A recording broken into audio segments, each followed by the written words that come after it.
Moni ndine Jack nde update ya Abusa aja anyengatoni a Christopher Phiri amene akhala kugona ndi mwana wawo, mwana wang'ono.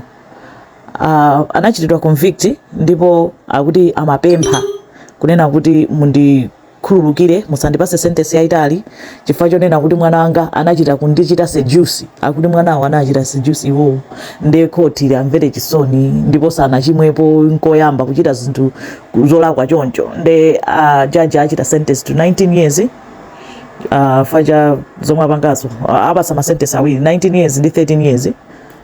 It's 13 years for indecent assault. Nde akuti ma sentence wachita run concurrently. Kutanthauza kuti 13 years ndi 19 years yo iyendera nthawi imodzi, which means ndi 19 years. Nde khulupirira anthu amipingo yawo ampingo mwawo akhala okhumudwa kwambiri eti. Icho basi chingokhala chitsanzo kwa anthu ena.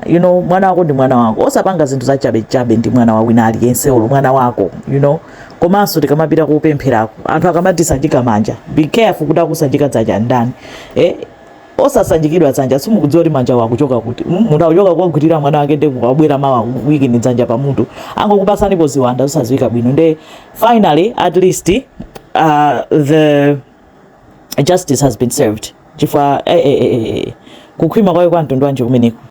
Imene ndi inali update ya so tizikhulupirira mulungu osakhulupirira munthu zikomo kwambiri. Take some money. Come on, take some cash.